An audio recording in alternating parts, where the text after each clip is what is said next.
Ustaz izin bertanya, bagaimana caranya berdakwah tentang larangan mengucapkan Natal ke grup lain WhatsApp yang di dalamnya terdapat non-muslim? Apakah lebih baik berdakwah secara personal atau bagaimana Ustaz? Ya. Jazakumullah khair. Pertanyaan ini kenapa selalu datang berulang setiap tahun? Tidak pernah tuntas. Padahal ketentuannya sudah diketahui dengan jelas, aturannya juga sudah dipahami dengan baik, dan ini sudah selesai sebetulnya masalah ini. Sudah selesai, tinggal kita hanya perlu penegasan saja dan meyakinkan pada diri kita dengan keimanan. Baik, pertama teman-teman sekalian, jelas bahwa hukum mengucapkan ucapan selamat, ingat baik-baik, mengucapkan ucapan selamat pada agama lain, di luar keyakinan kita, dalam keimanan kita sebagai muslim, itu tidak diperkenankan. Haram hukumnya mengucapkan selamat misalnya A, selamat B, yang dalam selamat itu ada unsur pengakuan. Awas, ada unsur pengakuan, ada din selain Islam, atau agama yang dibenarkan selain Islam.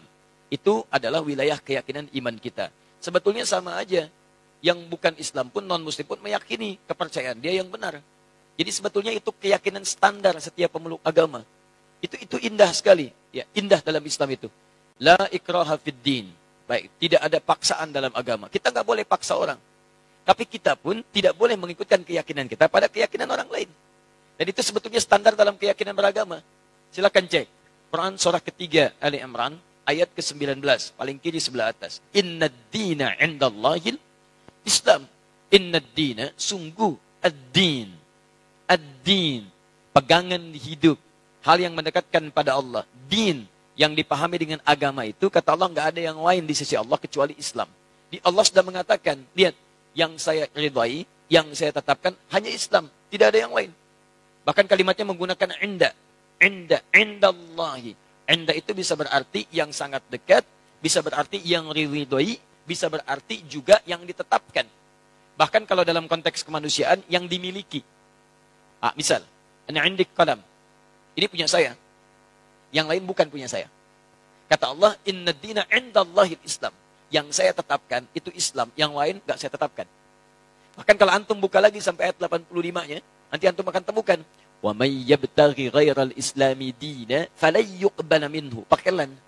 Siapa yang mencari selain Islam, mengakui selain Islam, menetapkan selain Islam, kata Allah, nggak akan saya terima. Dan kalimat tidak menerimanya menggunakan lan. Ada lan, ada la, itu beda. Kalau la, itu harfu nafyin, menafikan sesuatu, tapi juga hati-hati. Tapi juga penafian ini bisa dua jenis. Penafian mutlak, atau yang kedua, penafian saat itu, tapi dunal istiqbal. Tanpa yang akan datang, saat ini saja. Contoh penafian mutlak dalam kalimat, asyhadu an la ilaha illallah. Saya mengakui tidak ada Tuhan kecuali Allah. Ketika la-nya menafikan, mutlak. Ketika menggunakan alif lam, la ilaha, ketika menggunakan illa, isbat. Isbat itu menetapkan yang satu, menafikan secara mutlak yang lainnya. Dia katakan, asyhadu an la ilaha, saya mengakui, menyaksikan tidak ada Tuhan sama sekali. Mutlak. Tolak. Illa, tetapkan. Kecuali Allah. Hanya Allah saja. Yang lain ditolak secara mutlak, hanya Allah yang kita tetapkan. Makanya ketika antum bersyahadat mengatakan, asyhadu an la ilaha illallah, maka antum hanya menetapkan Allah saja, dengan segala hukum yang telah Allah tetapkan, dan menolak yang lainnya yang tidak Allah akui. Sekarang Allah tetapkan, agama, din yang saya tetapkan, hanya Islam saja. Yang lain saya tolak. Dan penolakannya menggunakan lan. Perhatikan, pengakuannya menggunakan la illa, penolakannya menggunakan lan.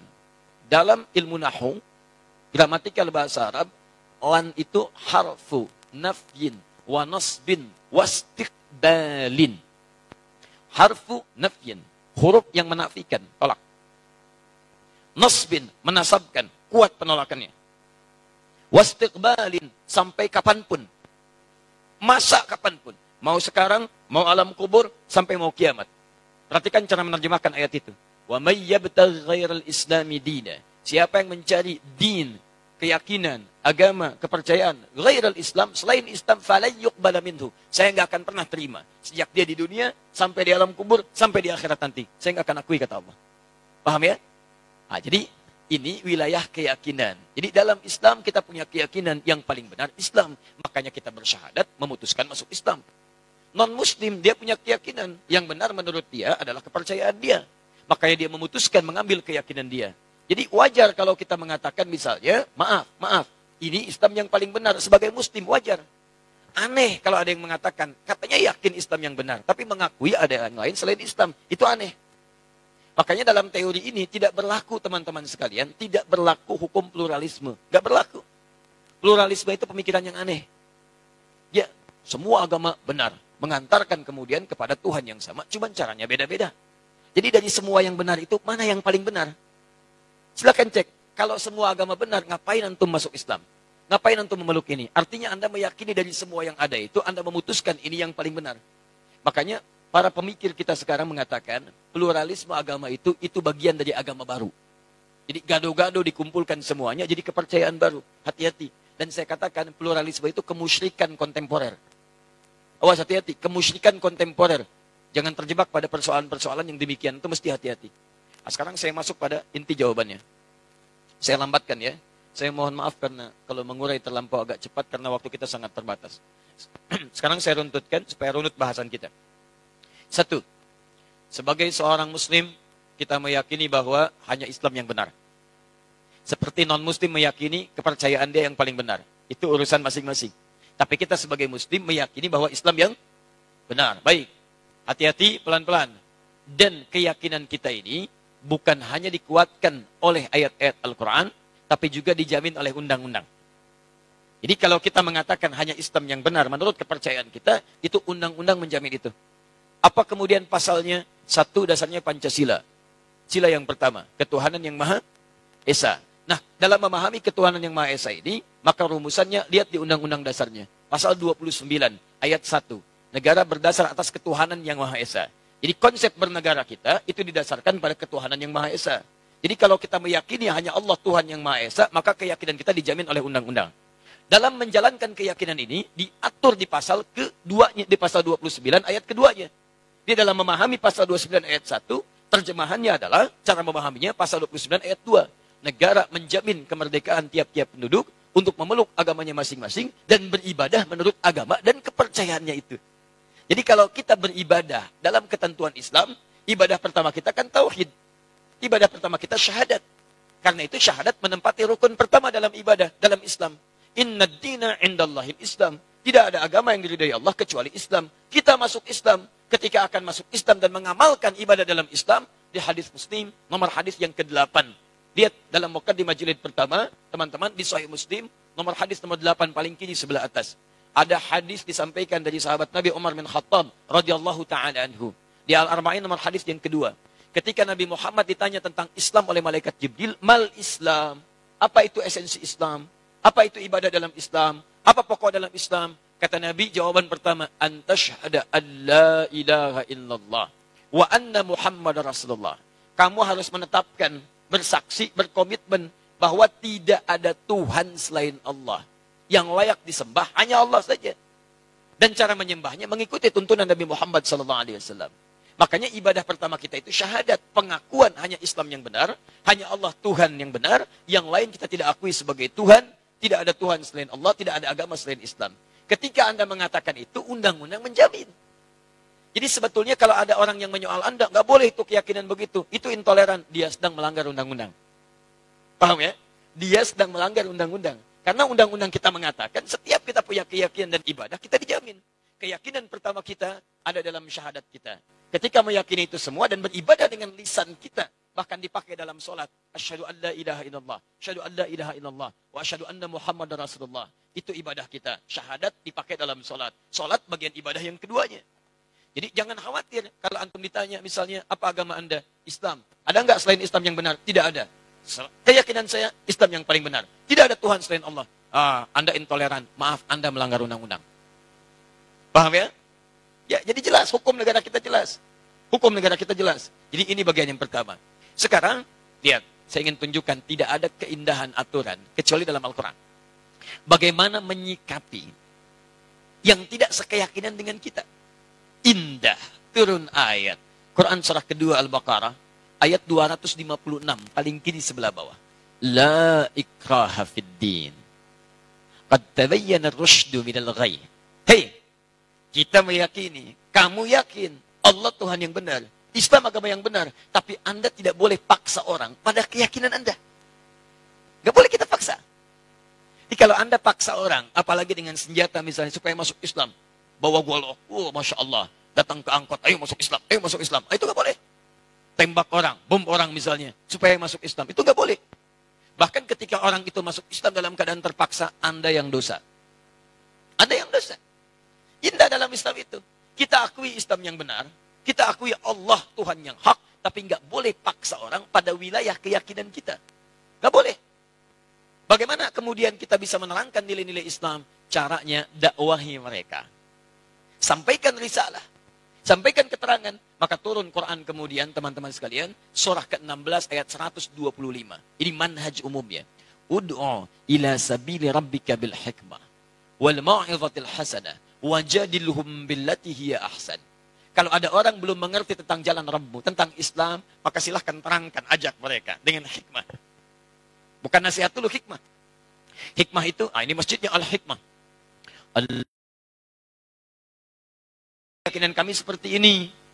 Kalau Anda tidak yakin dengan kami, silahkan Anda ibadah menurut kepercayaan Anda. Kami menurut kepercayaan kami. Toleransi yang paling baik, lakum dinukum waliyadin. Kita tidak usah saling mengganggu. Jadi zero tolerance. Toleransi terbaik, zero tolerance. Jangan saling ganggu. Saya nggak ikut pada kepercayaan Anda pun nggak usah ikut-ikutan kami. Kita diskusi aja. Kalau nggak ketemu, silahkan kerjakan. Kami pun nggak akan ikut ke tempat ibadah Anda. Dan kami tidak harus menggunakan perangkat-perangkat pakaian seperti yang Anda kenakan. Anda pakai punya Anda, kami pakai punya kami. Makanya Syekh Hasim Asy'ari, dalam kitab yang tadi malam saya bawa, nanti lihat halaman ke-14-nya. 14, posisi paling kanan sebelah atas, paragraf yang pertama, baris ke-5 sampai 7. Di situ disebutkan oleh beliau, ketika penjajah datang dengan misi 3G itu, God, Glory, and Gospel. Ya, dimulai nanti dari Portugis datang ke Nusantara, tahun 1511 lewat Selat Malaka. Kemudian disusul setelahnya dengan yang lain sampai ada Belanda. VOC sebetulnya, syarikat dagang, tapi bekerja sama dengan pemerintahan yang zalim. Datang dia menjajah Nusantara. Sebelum jadi Indonesia, beliau sudah keluarkan fatwa. Karena mereka misinya 3G, kemanapun ada, itu dibekali. Ya, dalam perjanjian Tordesillas, tahun 1492, Paus Alexander yang ke-6 membagi dunia jadi 2 bagian. Untuk barat itu Spanyol, untuk timur itu Portugis. Diberi misinya 3G. Sekarang 4G. Ya. 3G, Gold, Glory, Gospel. Gold, itu, maaf, pencarian rempah-rempah, emas, jadi monopoli ekonomi. Ambil. Glory, itu ekspansi, penjajahan. Makanya ketika datang, kita katakan penjajah. Silahkan cek dalam buku-buku sejarah. Penjajah. Datang, menjajah. Kalau Islam tidak ada. Makanya silahkan cek di buku sejarah. Pernah nggak ada datang Islam ke Nusantara menjajah? Nggak ada. Silahkan cek di buku-buku sejarah. Penjajah Indonesia diantaranya orang Arab. Nggak ada. Tidak ada. Diantaranya orang Islam. Tidak akan ditemukan. Karena saat datang membawa risalah. Memberikan nilai kemuliaan. Tapi orang ini diakui. Sejarah kita yang mengatakan. Sejarah nasional kita penjajah datang. Kemudian kita mempertahankan kedaulatan kita. Teman-teman sekalian, begitu datang misi yang ketiga, gospel. Membawa misi. Gospel, sebarkan. Bangun ini kanisa. Kanisa itu kalau sekarang gereja-gereja. Kemudian membawa misi. Untuk memindahkan kepercayaan orang lokal kepada kepercayaan yang mereka bawa. Saat dibawa itulah kemudian, di antara masa Syekh Hasim Asy'ari, beliau itu ada, menulis beliau kitab menyampaikan pada masyarakat. Apa di antaranya? Beliau keluarkan fatwa. Orang yang ikut-ikutan mengenakan pakaian-pakaian mereka, pergi ke tempat ibadah mereka, itu hukumnya haram. Dihukumi tasyabuh bil kufar. Menyerupai orang-orang kafir, maka keluarlah hukum. Dilarang mengenakan pakaian-pakaian seperti pakaian mereka. Atribut seperti mereka. Sehingga tidak menghadirkan nilai kepercayaan lain masuk kepada kepercayaan kita. Itu sudah ada dulu disebutkan oleh pendiri Nahdlatul Ulama tanggal 31 Januari tahun 1926. Jadi kalau sekarang ada pertanyaan lagi, apa Ustadz, apa hukumnya menggunakan topi ini? Ya, apa hukumnya memasang pohon-pohon ini? Sampaikan, itu pertanyaan sudah diajukan sudah lama dari sejak masa Mbah Hasim Asy'ari. Jawaban beliau begini. Kalau ada ulama memberikan fatwa yang berbeda, sampaikan, maaf Pak, Anda telat. Anda keduluan oleh tokoh yang sangat luar biasa, hafal hadis, ya, hafal turunan-turunannya, dan ini kesimpulannya, kitabnya di sini, halaman sekian, paragraf sekian, baris sekian, sampai dengan sekian. Sekarang jawaban yang terakhir, lalu bagaimana menyampaikan pesan kemuliaan pada saudara-saudara kita sebangsa setanah air yang sekiranya akan merayakan nilai ibadah dalam agamanya. Kita katakan begini, Saudara-saudariku, kita hidup berbangsa setanah air, kemudian kita hidup satu naungan Ibu Pertiwi. Mari kita jaga kerukunan dalam kehidupan ini. Kita saling tolong-menolong untuk membangun bangsa kita agar tumbuh menjadi bangsa yang maju, modern, terlibat dalam kehidupan dunia yang elegan.